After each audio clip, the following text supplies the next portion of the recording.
Hi guys, welcome to TFI stories. మరో కొత్త స్టోరీతో మీ ముందుకు వచ్చాను. అందుకంటే ముందు మీరింకా ఈ ఛానల్ సబ్స్క్రైబ్ చేసుకోకపోతే వెంటనే సబ్స్క్రైబ్ చేసుకోండి. ఇలాంటి interesting TFI stories and updates రోజు మీ ముందుకు వస్తూ ఉంటాయి. ప్లీజ్ మీ సపోర్ట్ నాకు ఎంతో అవసరం. అలాగే వెళ్ళేటప్పుడు ఏదో ఒక కామెంట్ చేయండి. మీకు ఈ వీడియో ఎలా అనిపించిందో కామెంట్ చేయండి ప్లీజ్. గతంలో హిట్ అయిన సూపర్ హిట్ అయిన బ్లాక్ బస్టర్గా నిలిచిన హీరోల సినిమాలను తిరిగి విడుదల చేయడం అనేది ప్రస్తుతం ఒక ట్రెండ్గా మారిపోయింది.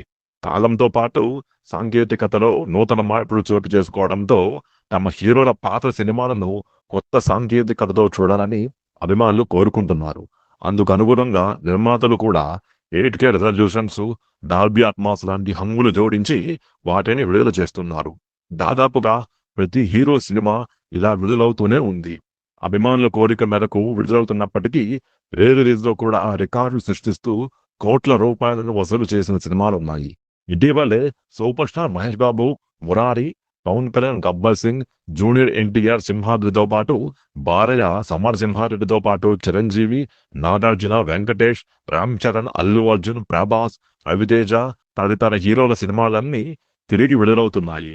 వీటిల్లో అత్యధిక కలెక్షన్ రాబట్టి సంచలనం రికార్డును కైవసం చేసుకున్నవారు మహేష్ బాబు. ఆయన నటించిన మురారి సినిమా రిలీజ్ లో 9 కోట్లు కొల్లబట్టింది. తర్వాత స్థానంలో 8 కోట్లతో గబ్బర్ సింగ్ సినిమా ఉంది. తర్వాత 5 కోట్లతో సింహాద్రి నిలిచాయి. తిరిగి థియేటర్లలో విడుదలవుతున్న సినిమాలను కూడా ఆదరించే గుణం ఒక్క తెలుగు వారిలోనే ఉంటుందని గతంలో రవితేజ ప్రకటించారు. తెలుగువారంతా సినీ ప్రియుడేనని సంగతి తెలిసిందే. కథ, నటన, యాక్షన్ సన్నివేశాలు నచ్చితే హీరో ఎవరు అన్న దాంతో సంబంధం లేకుండా సినిమాలను బ్లాక్ బస్టర్ చేయడమే కాదు, ఇండస్ట్రీ హిట్ కూడా చేస్తారు. తెలుగువారికి సినిమాపై ఉన్న ప్రేమకు నిదర్శనం ఈ కలెక్షన్లు. తమిళంలో తిరిగి విడుదలైన గిల్లీ సినిమా 32 కోట్లు రాబట్టింది. విజయ్ దశ నటించారు. తెలుగులో వచ్చిన ఒక్కడు సినిమాకు ఇది రీమేక్. దేశవ్యాప్తంగా రీ రిలీజ్ లో హిందీ సినిమా తుంబాడ్ అత్యధికంగా 37 కోట్లు రాబట్టి ప్రథమ స్థానంలో నిలిచింది. దీని గురించి మీరేమంటారు? మీ అభిప్రాయాన్ని కామెంట్లో తెలియజేయండి. అలాగే సబ్స్క్రైబ్ చేసుకోవడం మర్చిపోవద్దు.